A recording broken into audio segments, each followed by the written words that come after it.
So let's start with, were you familiar with the first Point Break film? Yeah, very much. It was one of my favorite films when I was a teenager. I saw it when I was 13 in 1991. So yeah, and fell in love with it right away. Now, how did you get involved with this film?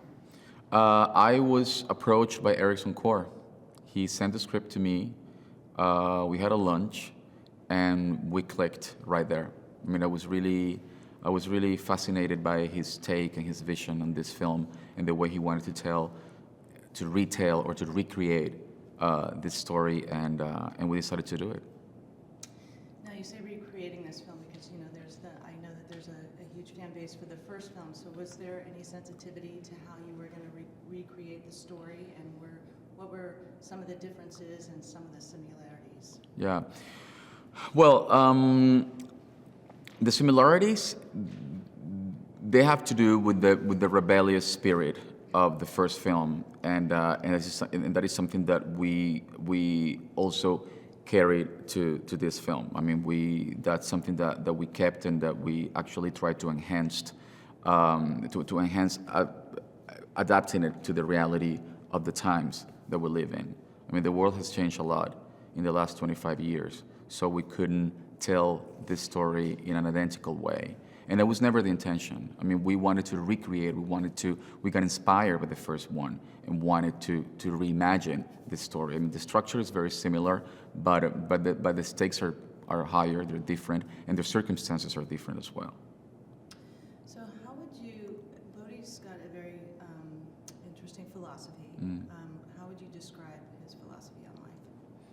I think that his philosophy on life has a lot to do basically with taking responsibility for what you do.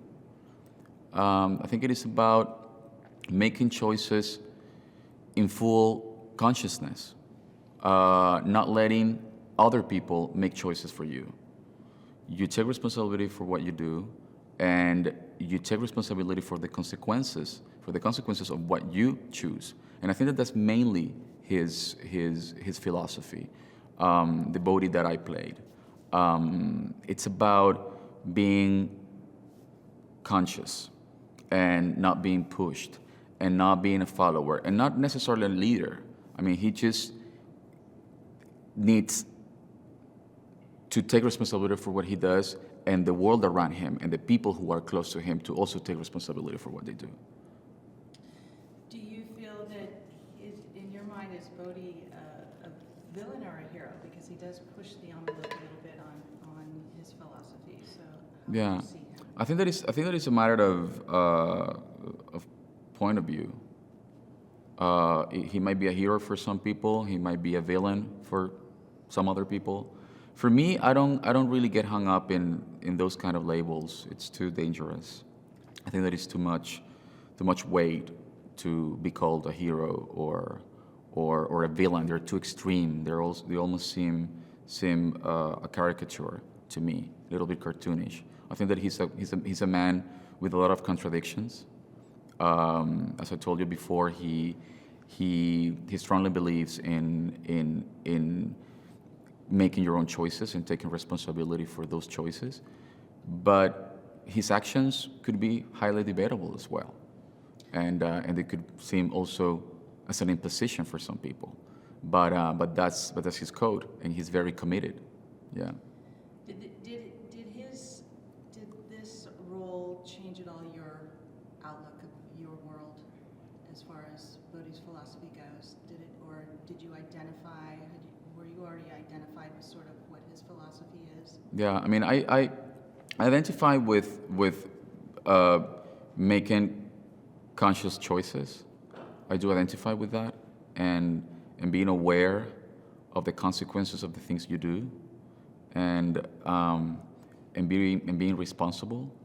What it really changed was my way of relating to nature.